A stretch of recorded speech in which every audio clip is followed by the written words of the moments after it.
আসসালামু আলাইকুম। ইমরুল কায়েসের অবসর। টেস্ট ক্রিকেট এবং প্রথম শ্রেণীর ক্রিকেট থেকে ইমরুল কায়েস আজকে বিদায় নিল।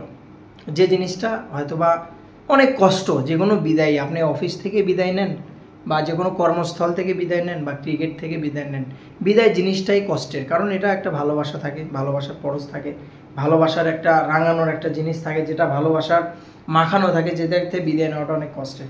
ইমরুল কায়েস এমন একজন ক্রিকেটার, বাংলাদেশে এমন একজন ক্রিকেটার ইমরুল কায়েস, যার জীবনটা ভরাই শুধু ব্যর্থতা।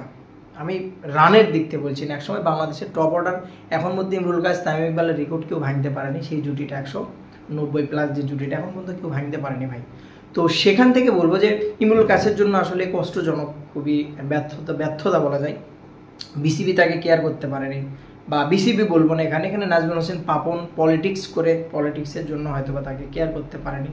তার পারফরমেন্সটা ভাই টেস্টে যেরকমই হোক না কেন, ওয়ানডের পারফরমেন্সটা দেখার মতো ছিল এবং যথেষ্ট ভালো করেছিল।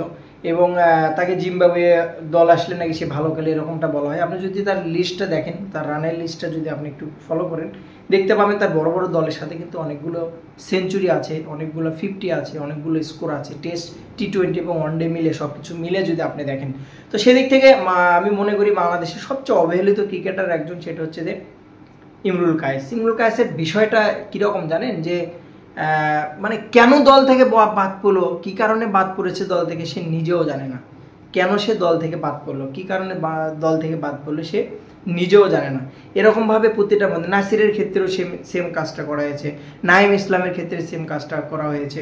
তুষার ইমরানের কথা যদি বলেন, লিস্টে ক্রিকেটার জাতীয় টিমে কখনো চান্সই দেওয়া হয়নি।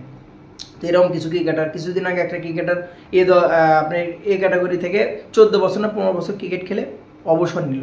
তো এরকম ভাই অনেক রেকর্ড আছে। তো ইমরুল কায়েসের আসলে জীবনটাই এরকম, ক্রিকেট কখন বাদ পড়েছে, কখন দলে ঢুকেছে সে নিজেও জানে না কেন বাদ পড়েছে, নিজেও জানে না কেন সে আবার দলে ঢুকলো, কেন তাকে ডাকা হলো।